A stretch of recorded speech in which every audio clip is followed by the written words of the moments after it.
Hello and welcome to Adam's Music Box, where today is Memorial Day when we honor those who made the ultimate sacrifice while serving.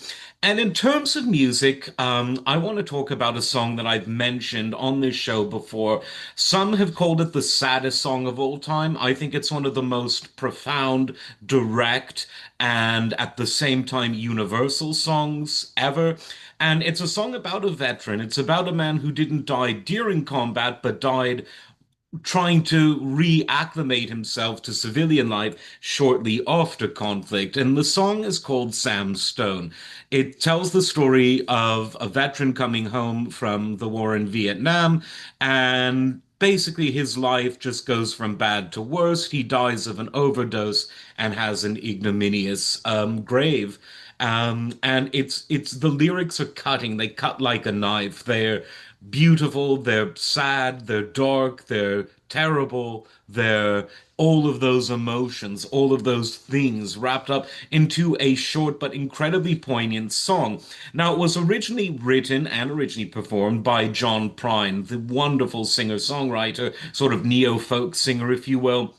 My favorite version, though, is the one very powerfully sung by Swamp Dogg. Many people will know him. He's someone who has roots in a combination of sort of R&B and country. He said growing up he was around stations that played country music a lot, and he realized that country and R&B aren't that different. It's really all in the intonation. So I thought that was an interesting remark. But it is a soul R&B song, and he gives it an almost gospel-like weight while remaining absolutely true and authentic to the grit and the realism and the sorrow being expressed in the song. I think if there was ever a perfect cover of a song, Swamp Dogg's cover of Sam Stone is great. And what also makes that unique is that while Swamp Dogg is sort of known for songs that are sort of tongue-in-cheek at times, sometimes funny, sometimes outrageous, sometimes straight, with this, he really sung it from his heart.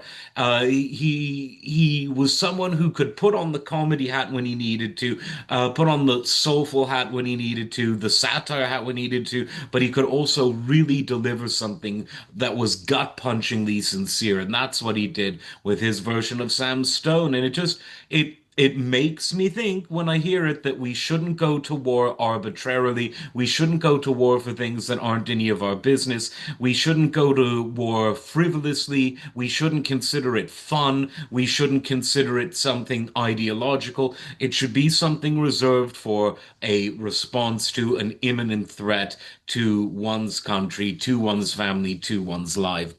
There have been too many of these horrific, frivolous wars. There have been too many Sam Stones. There have been too many men dying overseas and coming home in flag-draped coffins. I'm sick of it. I've got war fatigue.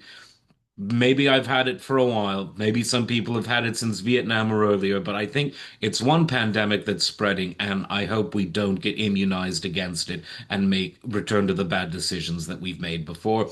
That's what I think on this Memorial Day anyway. Let me know what you think. Bye bye and take care.